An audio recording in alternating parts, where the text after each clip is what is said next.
undefeated fighter, 25-0. He's got the best record in all of MMA now that Khabib is retired, and we've said that multiple times.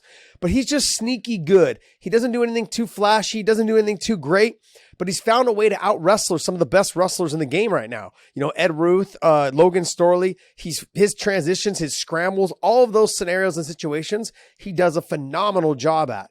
And so when I see him against someone like Douglas Lima, the only thing that really kind of makes me a little worried about it is that he leaves himself open to be hit. And the amount of power that Douglas Lima possesses with the kicks as well as his hands, which a lot of people forget about, is that his power in his hands is no different than the powers in his kicks. His kicks just show a little bit more on people's legs. And that's really what it is. It makes them basically walk and limp around and it starts affecting how they perform. When he touches you on the chin though, they're waking you up. And he doesn't get enough credit for that, but he's really good on the feet. He's got heavy hands. He's not as easy to take down as people think. And Yaroslav Amosov is not someone who goes out there and hunts takedowns either. He will go after her and get it, but he's not someone that he'll stand and bang. He'll drop down on the legs. He'll come back up and stand and bang a little bit. He's got to be very cautious and careful about standing in front of Douglas Lima for too long. No doubt about it. You're looking at Amosov. Here's a guy that walked into Bellator undefeated and has remained undefeated and has fought very good competition as far as guys like Ed Ruth, Logan Storley being wrestlers, and he has out-wrestled those NC2A All-Americans or NC2A champions. So this is a guy, he didn't start wrestling. He just became an MMA fighter, but he has evolved so well in all the facets of it, and he transitions so well, and that's the big difference. You will think that he's into striking with you, gets into a clinch, works on the striking, will break off, keep on striking, come back into the clinch. You think he's going to do the same thing, and all of a sudden now he's going into one of his sweeps, one of his takedowns. He's got some beautiful judo throws. The guy is just very talented and transitions from one element to the next. That's what makes him so hard to deal with.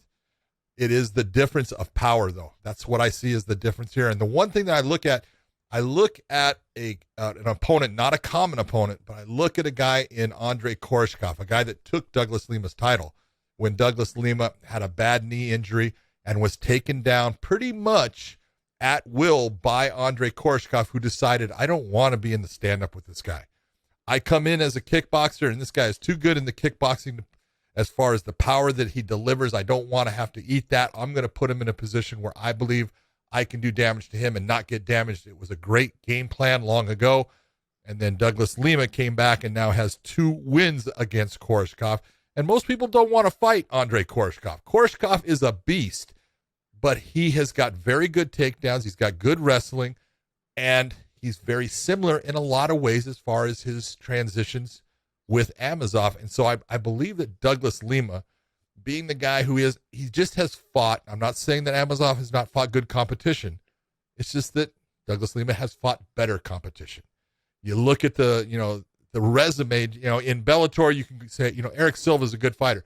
Obviously, Dave Rickles, great fighter.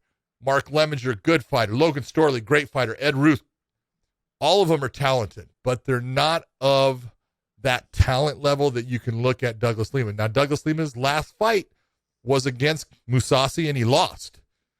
But he was actually coming on in the fight as far as he was doing better in the later rounds than he was in the beginning rounds. And you take a look at, the fights with guys like Rory McDonald. He's got 2 fights with Rory McDonald. He's got the Michael Page victory. And like I said, he's got 3 fights with Koreshkov, Paul Daly. All of these guys, man, Lorenz Larkin being another one. This is what separates guys at times. When you're in against all of these killers and you see all these different things, and it just keeps on adding to who you are. Your toolbox gets bigger. What you can do in certain situations gets just a little bit better. And right now, it's the question of, does Douglas Lima have someone in the welterweight division that matches up really well with him? There is a guy that does, but he's in a different freaking organization. His name's Usman. And I think, that would be a tough fight. That's a really good matchup. I think Amosov is absolutely a great matchup. I'm just not sure that he has everything. And the one thing that really concerns me in the end, cardio. Amosov puts out a lot of energy. And in the end, you see him get tired. Douglas Lima doesn't get tired. Douglas Lima's been the 5 rounds. He knows how to go the 5 rounds, where I'm not sure Amosov has that ability right at this time.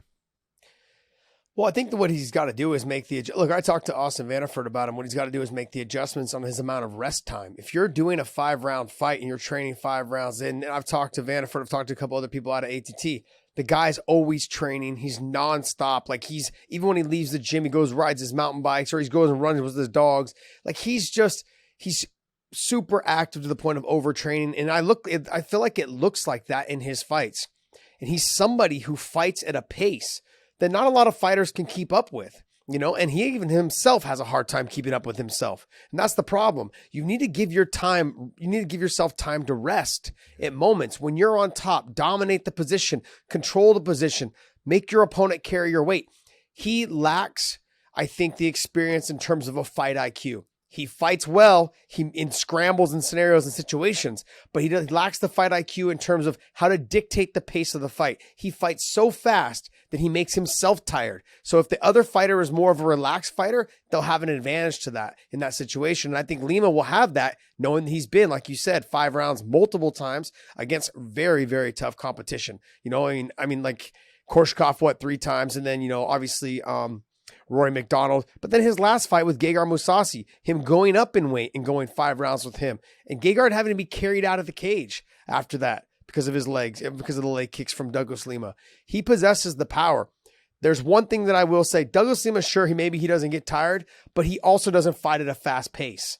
So he's not someone that will push you and make you fight at his pace. He's someone that is almost like a Patricio, where he stands in the middle of the cage and says, come to me. Okay. And if you get too close, I'm going to kick you and knock your head off. And that's kind of exactly how Patricio has started fighting. And look at the success they've had. He wasn't able to do that against Gegard because Gegard was the bigger guy.